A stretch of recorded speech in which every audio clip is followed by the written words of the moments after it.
바라봄으로 변화됨. 하나님의 자녀가 되면 우리의 품성이 변화된다. 성경은 이 변화를 새로남이라고 한다. 이것은 또한 농부가 심은 좋은 씨앗의 성장에도 비유된다. 예수님을 사랑하는 법을 막 배운 사람들은 또한 갓난 아이들 같다고 불리워진다. 베드로전서 2장 2절. 그들은 예수 그리스도 안에서 자라나 성인이 될 것이다. 땅에 뿌려진 좋은 씨앗처럼 그들은 자라서 열매를 맺게 될 것이다. 이사야는 하나님의 자녀들이 의의 나무, 곧 여호와의 심으신 바 그 영광을 나타낼 자가 될 것이라고 말한다. 이사야 61장 3절. 하나님은 당신의 진리를 이해시키고자 천연계의 생명체로부터 많은 지식을 우리에게 주신다. 사람들은 그들의 지식을 다 활용할지라도 가장 작은 식물이나 동물도 창조해낼 수 없다. 식물과 동물들은 오직 하나님께서 직접 주시는 생명을 통해서만 살 수 있다. 그와 같은 방법으로 하나님께서는 사람에게 영적 생명을 창조하신다. 사람은 거듭나지 아니하면 안 된다. 요한복음 3장 3절. 사람은 다시 태어나기 전에는 예수님께서 주시는 생명을 받지 못한다. 사는 것이 그러한 것처럼 자라나는 것도 그러하다. 하나님은 꽃을 피어나게 하시고 꽃에서 열매가 자라나게 하신다. 그분의 능력으로 열매 안에서 씨가 맺히되 처음에는 싹이요, 다음에는 이삭이요, 그 다음에는 이삭에 충실한 곡식이 된다. 마가복음 4장 28절. 호세아 선지자는 이스라엘에 대하여 저가 백합화 같이 피겠고 곡식같이 소송할 것이며 포도나무 같이 꽃이 필 것이라고 말했다. 호세아 14장 5절로 7절. 예수님은 우리에게 백합화를 생각하여 보아라고 말씀하신다. 누가복음 12장 27절. 식물은 오직 하나님께서 주시는 것을 받음으로써만 자란다. 그것들은 걱정하거나 염려하거나 일하지 않는다. 아이도 자신의 힘이나 염려로서 키가 더 커지게 할 수 없다. 영적 삶에 있어서도 마찬가지로 우리는 걱정하거나 일함으로 자라날 수 없다. 식물과 아이는 그들에게 필요한 것, 곧 공기, 햇빛, 음식을 받음으로써 자라난다. 이러한 천연계의 선물이 식물과 동물에게 주어지는 것처럼 예수님께서도 당신을 신뢰하는 사람들에게 오신다. 예수님은 천연계의 많은 축복들로 비유된다. 그분은 영원한 빛이시며 해요 방패시다. 이사야 60장 19절, 시편 84편 11절. 그분은 마른 땅의 비 같으며 땅을 적시는 소낙비 같으시다. 호세아 14장 5절, 시편 72편 6절. 그분은 생수이시며 하늘에서 내려 세상에게 생명을 주는 하나님의 떡이시다. 요한복음 6장 33절. 하나님은 놀라운 선물, 곧 당신의 아들을 세상에 주셨다. 비할 데 없는 이러한 선물은 은혜의 공기로 이 세상을 둘러싼다. 이 공기는 우리가 숨쉬는 공기와 마찬가지로 실제적이다. 만일 우리가 이 생명을 주는 예수님의 은혜를 받는 길을 택하면 우리는 그분 안에 살면서 장성한 남녀들이 될 것이다. 꽃은 태양의 밝은 빛을 받기 위해서 태양을 향하여 돌아간다. 빛은 꽃에게 아름다움과 완전함을 준다. 그와 같이 우리도 의의 태양이신 예수님을 향하여 돌아서야 한다. 그러면 하늘의 빛이 우리에게 비칠 것이며 우리의 성품은 그분의 형상을 따라 자라날 것이다. 예수님께서 내 안에 거하라. 나도 너희 안에 거하리라. 가지가 포도나무에 붙어 있지 아니하면 절로 과실을 맺을 수 없음 같이 나를 떠나서는 너희가 아무것도 할 수 없음이라고 말씀하시므로 우리에게 이 교훈을 가르쳐 주신다. 요한복음 15장 4절 5절. 성장을 위해서 가지가 포도나무에 의지하는 것처럼 거룩한 생애를 위하여 우리는 예수님께 의지해야 한다.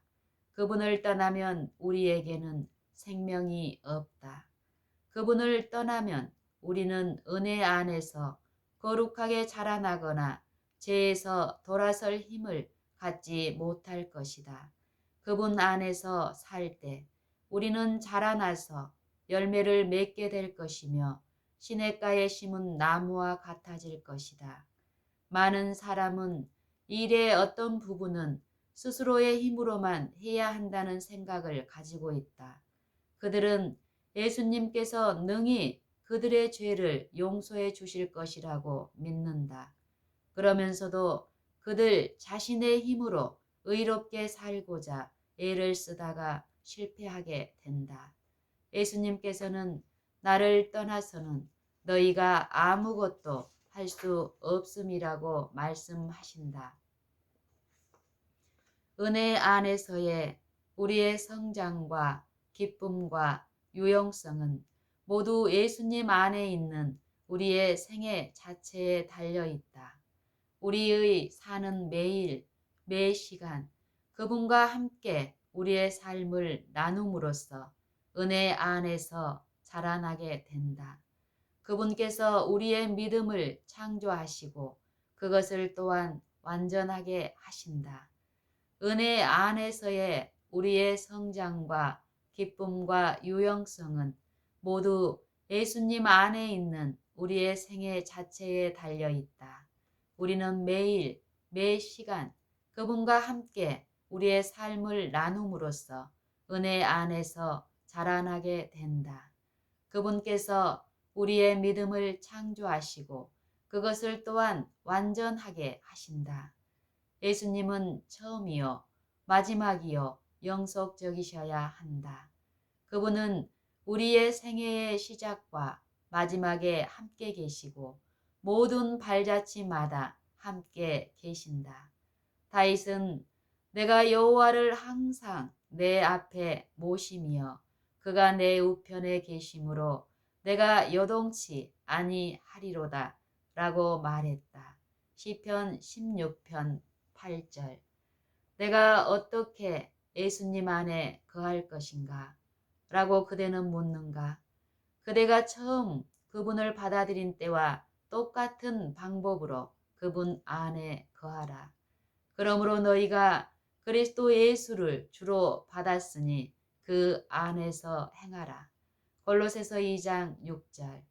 나의 의인은 믿음으로 말미암아 살리라. 히브리서 10장 38절. 그대는 완전히 그분의 것이 되고 그분을 섬기고 순종하고자 하나님께 그대 자신을 바쳤다. 그대는 예수님을 그대의 구주로 받아들였다. 그대는 스스로의 힘으로 그대의 죄를 없애거나 그대의 마음을 변화시킬 수 없다. 그대 자신을 하나님께 드려왔으므로 그대는 하나님께서 예수님의 공로를 통하여 그대를 위하여 이 모든 것을 해 주셨다고 믿는다. 그대는 믿음으로 예수님의 것이 되었다. 그대는 믿음으로 그리고 또한 주고 받음으로써 그분 안에서 자라나야 한다. 모든 것, 곧 그대의 마음과 그대의 정신과 그대의 사업을 그분께 바치라. 그대 자신을 예수님께 바쳐 그분께서 그대에게 요구하는 모든 것에 순종하라. 그대는 모든 것을 소유해야 한다. 예수님, 복스러운 그분을 소유하여 그대의 마음속에 거하시게 하라. 그분을 그대의 힘과 의와 그대를 도우시는 분으로 영원히 삼으라. 그분은 그대에게 순종할 힘을 주실 것이다. 아침에 그대 자신을 하나님께 완전히 바쳐라.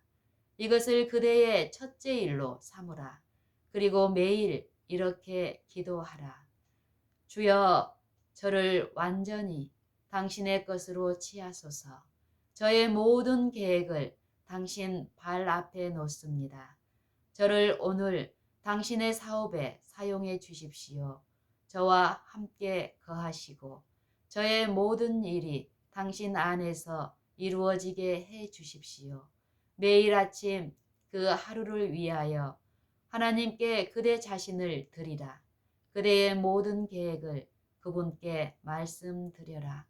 그분께서 인도하시는 대로 그대의 계획들을 실천하기도 하고 포기하기도 하라. 이렇게 함으로 그대의 생애를 매일매일 하나님의 손에 맡기게 될 것이다. 그대의 생애는 더욱 더 예수님의 생애처럼 꼴지어지게 될 것이다. 예수님 안에 있는 생애는 안식의 생애이다. 거기에는 아주 큰 기쁨의 느낌이 없을지는 몰라도 활기차고 평화로운 신뢰가 있음에 틀림없다. 그대의 희망은 그대 자신 안에 있지 않다. 그것은 예수님 안에 있다. 그대의 연약함은 그분의 능력과 그대의 부족한 이해력은 그분의 지혜와 연합된다. 그대는 그대 자신을 바라보거나 그대 자신의 감정에 대해 생각지 말아야 한다. 예수님을 쳐다보라. 그분의 사랑과 그분의 완전한 성품의 아름다움을 생각하라. 예수님을 생각하고 그분이 자신을 어느 정도로 낮추시고 다른 사람들을 위하여 생애하셨는가 생각해 보라.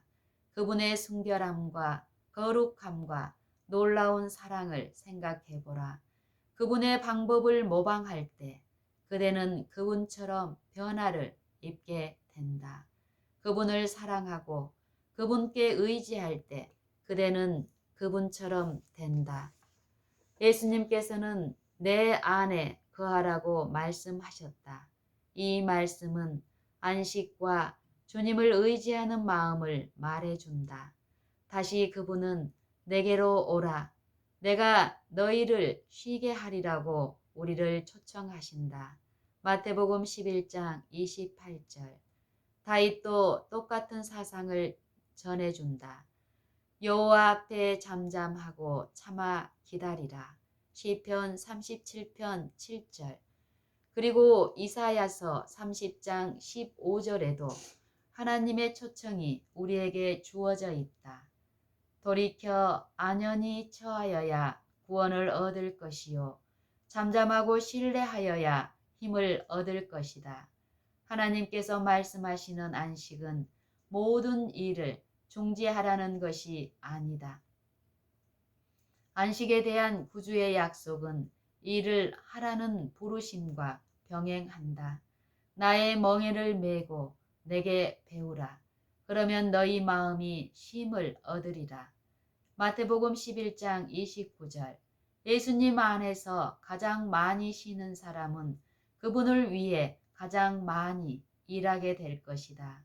우리가 자신들을 생각할 때 우리는 생명을 주시는 예수님께로부터 돌아서게 된다. 우리가 자신들을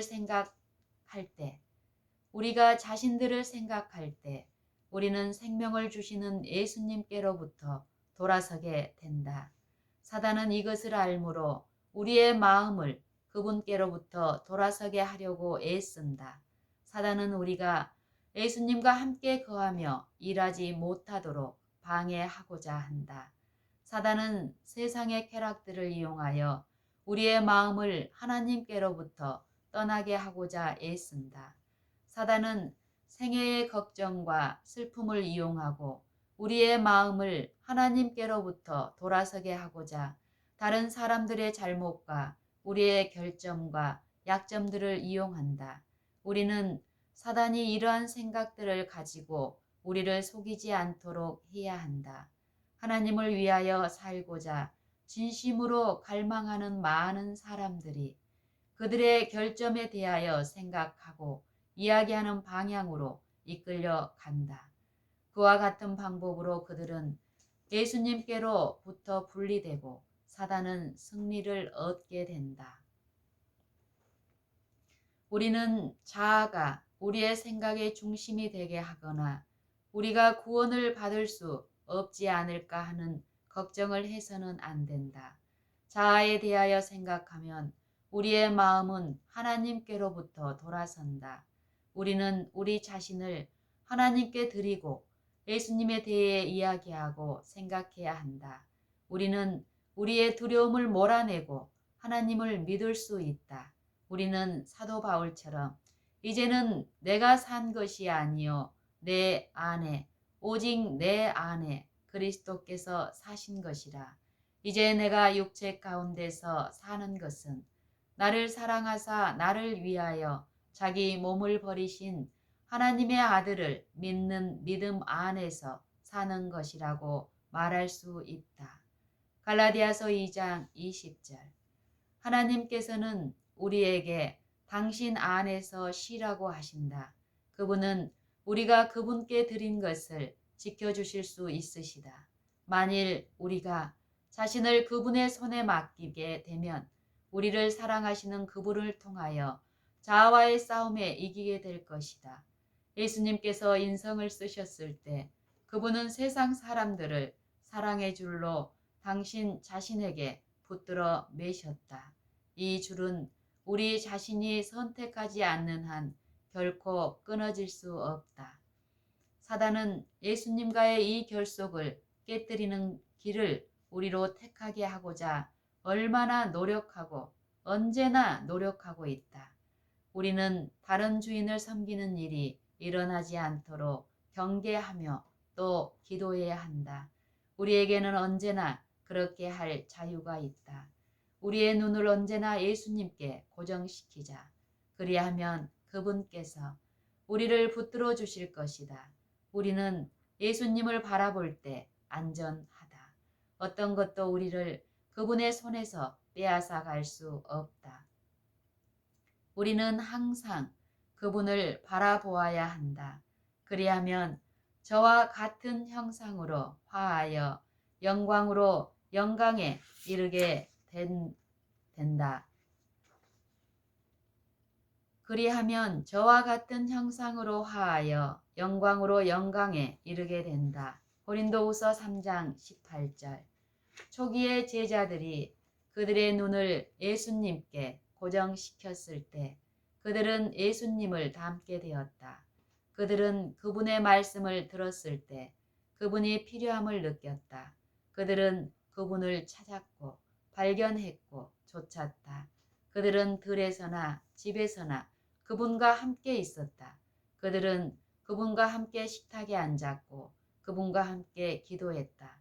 그들은 거룩한 진리의 교훈을 매일 듣는 그분의 학생들이었다. 그들은 종이 주인을 바라보는 것처럼 그들의 의무를 알기 위해 그분을 바라보았다. 예수님의 제자들은 우리와 성정이 같은 사람이었다. 야고보서 5장 17절. 그들은 죄와 더불어 똑같은 싸움을 싸웠고 거룩한 삶을 위하여 똑같은 은혜가 필요했다.